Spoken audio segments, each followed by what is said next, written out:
नमस्कार दोस्तों, only for Hindi में आपका फिर से स्वागत है। आज के इस वीडियो सेक्शन में हम मास्टर कंट्रोल के बारे में देखेंगे। इसमें ब्रेकडाउन क्या क्या आता है, उसको कैसे सॉल्व करते हैं, इसका क्लैम्प कैसे होता है, इसमें क्या क्या कनेक्शन आता है, कैसा कनेक्शन किया जाता है। तो बहुत सारे लोगों को ये पता ही होगा कि मास्टर कंट्रोल क्या है। जो लोग ईओटी क्रेन्स पे काम करते हैं, स्टील प्लांट में काम करते हैं, उनको पता ही होगा। जिनके थोड़े बहुत जो डाउट होंगे वो इस वीडियो में क्लियर हो जाएंगे, और जिनको नहीं पता तो इनके लिए ये स्टार्टिंग से मैं बता रहा हूँ कि मास्टर कंट्रोल क्या होता है। मास्टर कंट्रोल दिखने में ऐसा होता है, इसका ये हैंडल होता है, ये इस डायरेक्शन में जाता है, लेफ्ट साइड में जाता है, और ये राइट साइड में जाता है। ऐसा दो तरीके से चलता है। और इसका ये बीच वाला जो पोजीशन होता है वो न्यूट्रल पोजीशन होता है, यानी ऑफ पोजीशन होता है कि यहाँ पे आपकी मोटर स्टॉप हो जाएगी। जैसे ही आप इस डायरेक्शन में चलाएंगे, समझ लो ये फॉरवर्ड डायरेक्शन है, तो यहाँ पे इसका फर्स्ट स्टेप गिरेगा। बाद में और एक आप स्टेप डालेंगे तो उसका सेकंड स्टेप गिरेगा, और एक स्टेप डालेंगे तो उसका आपका थर्ड स्टेप गिरेगा। तो इस तरीके से इसका फॉरवर्ड डायरेक्शन में 1 2 3 ऐसा 3 स्टेप आता है। ये आपको लीवर इसको लेना पड़ता है इस डायरेक्शन में। आपको फिर से आपको स्पीड रिड्यूस करना है, यानी इस डायरेक्शन में लेना है तो आपका स्पीड कम होते जाएगा। जैसे आपका फर्स्ट स्टेप पे आ जाएगा, इसका स्पीड बहुत कम हो जाएगा, और जैसे फर्स्ट स्टेप से आप न्यूट्रल करेंगे तो ये जीरो पोजीशन हो जाएगा, यानी ऑफ पोजीशन हो जाएगा। इस तरीके से ये काम करता है। सेम डायरेक्शन इसका राइट साइड में है, यानी आपको ये राइट साइड में चलाना है। ये राइट साइड है, राइट साइड में भी आपका फर्स्ट स्टेप है, सेकेंड स्टेप है, थर्ड स्टेप है। ये 5 या 4 स्टेप्स भी हो सकते हैं। इसके अंदर क्लैम्प होता है, वो क्लैम्प के ऊपर डिपेंड करता है कि आपके कितने स्टेप का मास्टर कंट्रोल है। 3 स्टेप यूज़ किए हैं तो 3 स्टेप पे चलेगा। उसके अंदर 10 क्लैम्प होंगे तो भी आप उसके 3 क्लैम्प यूज़ करके भी कर सकते हैं। डिपेंड करता है कि आपका स्पीड कितना नेसेसरी है। तो इस तरीके से भी इसका कंडीशन होता है। ये डायरेक्शन में, राइट डायरेक्शन में डालेंगे तो फर्स्ट सेकंड थर्ड पे फर्स्ट से आपका स्लो चलेगा, सेकंड पे फास्ट, और थर्ड पे आपका फुल स्पीड में चलेगा। सेम कंडीशन आपकी बाइक जैसी है। आप न्यूट्रल करते हैं तो गाड़ी बंद है।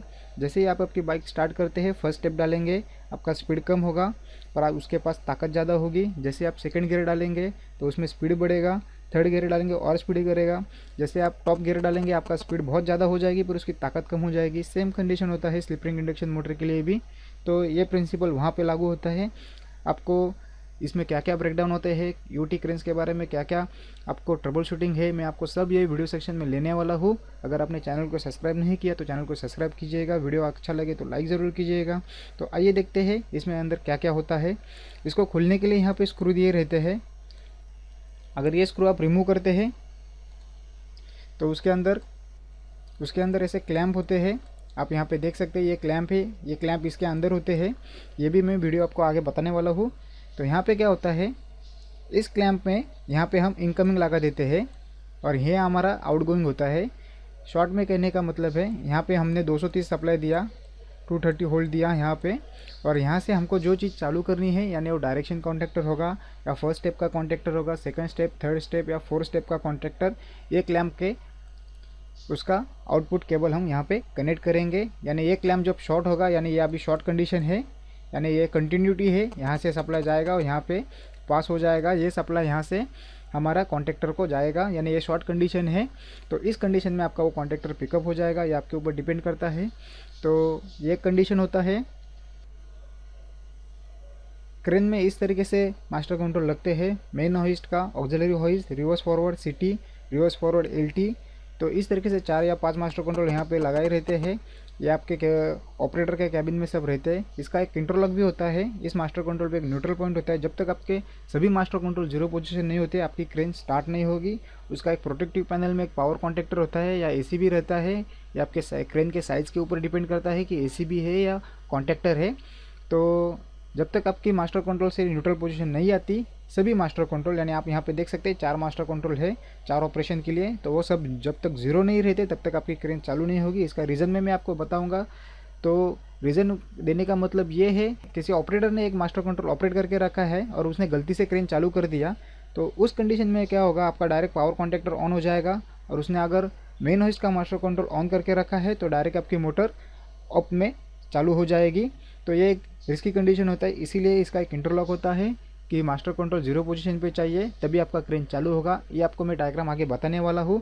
जिनको पता नहीं उनको थोड़ा अभी समझेगा नहीं, उनको डाउट लगेगा, पर आगे के वीडियो में आपके वो सब डाउट मैं क्लियर करूँगा। जिनको पता है उनको तो बहुत अच्छी तरह से पता ही होगा, उन्होंने बहुत सारे ब्रेकडाउन अटेंड किए होंगे।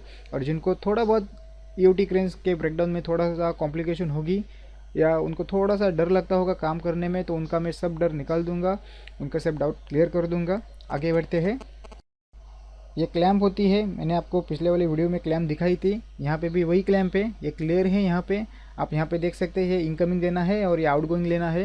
यानी यहाँ से मैंने कोई भी इनकमिंग सप्लाई देना है 230 या 110, आपका जो भी मास्टर कंट्रोल, आपका जो भी क्रेन पे कंट्रोल वोल्टेज यूज़ किया है, 110 किया रहता है, कभी कभी 230 किया रहता है, तो आप ये यहाँ पे यूज़ कर सकते हैं। यहाँ पे उसका इनकमिंग देना रहता है, यहाँ से इसका आउटपुट निकालना पड़ता है। इसमें और एक मास्टर कंट्रोल होता है, ड्यूअल मास्टर कंट्रोल। यह अभी आउटडेटेड हो गया। अभी ये पुराने ज़माने में ये ड्यूअल का मास्टर कंट्रोल लगते थे बहुत सारे क्रेन पे, पर अब सिंगल हैंडल वाले ही रहते हैं। इसमें क्या होता था, ये मास्टर कंट्रोल आपका समझ लो एक सिटी ऑपरेशन है, सिटी ऑपरेशन के लिए ये मास्टर कंट्रोल रहेगा, और ये ऑपरेशन आपका एलटी के लिए होगा। यानी एक ही हैंडल से आप 2 ऑपरेशन कर सकते हैं। मैंने आपको बताया था एक मास्टर कंट्रोल के लिए एक ही हैंडल था, उससे आप सिटी ऑपरेट कर सकते हैं। और यहाँ पे उन्होंने क्या किया है, दूसरा भी इसको कोलैप्स किया है, तो इससे आप सिटी भी चला सकते हो, एलटी भी चला सकते हैं। यानी इसका एक ऑपरेशन होगा, समझ लो आपको सिटी चलाना है तो ये हैंडल आपको इस डायरेक्शन में घुमाना है, ये और ये डायरेक्शन में उसका हैंडल घुमाना है, तो आपका सिटी ऑपरेट होगा। और अगर आपको एलटी चलाना है तो आपको ये मास्टर कंट्रोल को ये डायरेक्शन में और ये डायरेक्शन में चलाना है। तो इस तरीके से डुअल मास्टर कंट्रोल होता है। पर इसमें ब्रेकडाउन जब आता है तो आप एक क्लैंप डिस्टर्ब करेंगे तो आपका दूसरा क्लैंप को डिस्टर्ब होने का बहुत ज़्यादा चांस होता है मास्टर कंट्रोल में। यानी इसमें छेड़ना भी बहुत क्रिटिकल होता है, इसका ब्रेकडाउन बहुत कॉम्प्लिकेटेड होता है। तो सिंगल मास्टर कंट्रोल में काम करना बहुत ही आसान होता है, इसीलिए बहुत सारे क्रेन्स में सिंगल मास्टर कंट्रोल यूज़ करते हैं। आप यहाँ पे देख सकते हैं मास्टर कंट्रोल है, इसके अंदर 5 स्टेप्स है और ये 8 क्लैंप का मास्टर कंट्रोल है। 40 एम्पियर इसका करंट है। इसका एक डायरेक्शन रिवर्स होता है, एक डायरेक्शन फॉरवर्ड होता है। ये इसका हैंडल है, यह अभी न्यूट्रल पोजीशन पे है। अभी इसको हम रिवर्स डायरेक्शन में ऑपरेट करते हैं। ये 0 पोजीशन से लेके 1 2 3 4 इस तरीके से रिवर्स डायरेक्शन में जाएगा, फिर से रिवर्स आएगा 0 पोजीशन, और ये फॉरवर्ड डायरेक्शन में जाएगा, फिर से 0 पोजीशन। इस तरीके से हम किसी भी मोटर को ऑपरेट करते हैं ईओटी क्रेन्स पे, चाहे वो सिटी हो, एलटी हो या मेन होइस्ट हो। इसका ये प्रिंसिपल होता है। आप यहाँ पे देख सकते हैं इसका कवर निकल दिया है। उसके अंदर क्लैंप होते हैं, उसका क्लैंप का मूवमेंट हो रहा है।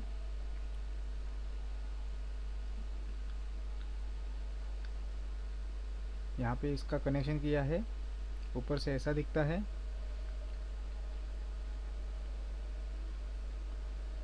आप देख सकते हैं यहाँ पे नीचे से उसका इनकमिंग केबल है 230 वोल्ट, और ऊपर उसका आउटपुट है, वो कॉन्टेक्टर को जाएगा, रिवर्स फॉरवर्ड और स्टेप्स कॉन्टेक्टर को। और वहाँ पे एक स्प्रिंग है कोने में, वो स्प्रिंग उसको प्रेशर बनाए रखती है हैंडल के लीवर पर, वो हिलता नहीं। तो आप यहाँ पे देख सकते हैं न्यूट्रल पोजीशन है, मास्टर कंट्रोल की 0 पोजीशन। डायरेक्शन कॉन्टेक्टर की स्टेप आएगी, उसके बाद फर्स्ट स्टेप, उसके बाद सेकंड स्टेप रेजिस्टेंस कॉन्टेक्टर की, और ये थर्ड स्टेप रेजिस्टेंस कॉन्टेक्टर की। अब फॉरवर्ड डायरेक्शन में देखते हैं, उससे पहले ये न्यूट्रल पोजीशन आ जाएगा। आप देख सकते हैं यहाँ पे ये न्यूट्रल हो गया।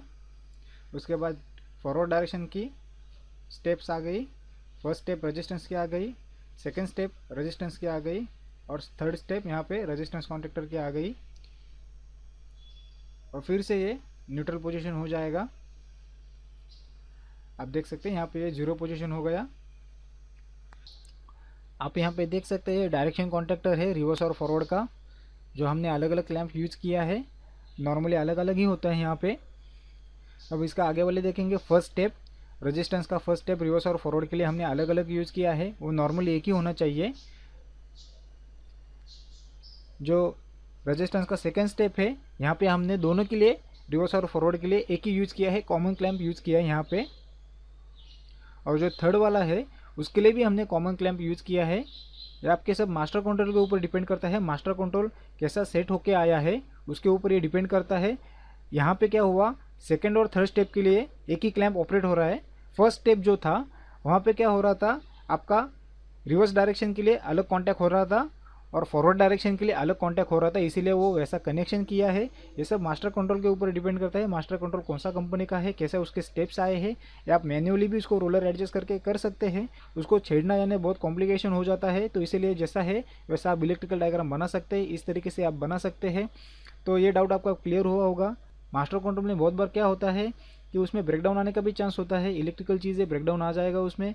यहाँ पे पहला प्रॉब्लम आता है कॉमन प्रॉब्लम, लूज कॉन्टैक्ट की वजह से एक प्रॉब्लम आ जाता है, वायर का लूज कनेक्शन है, वो एक प्रॉब्लम हो। दूसरी बात क्या होता है, यहाँ पे जो क्लैंप होता है वो मेक और ब्रेक कॉन्टैक्ट करता है, उसकी वजह से उसके अंदर स्पार्क होता है, और स्टील प्लांट में डस्ट होने की वजह से क्या होता है, कार्बनाइज हो जाता है वो। तो उसको टच होने के बाद भी वो कभी कभी कॉन्टैक्ट नहीं होता उसमें कार्बनाइज होने की वजह से, तो उसको पॉलिश पेपर से क्लीन करना पड़ता है।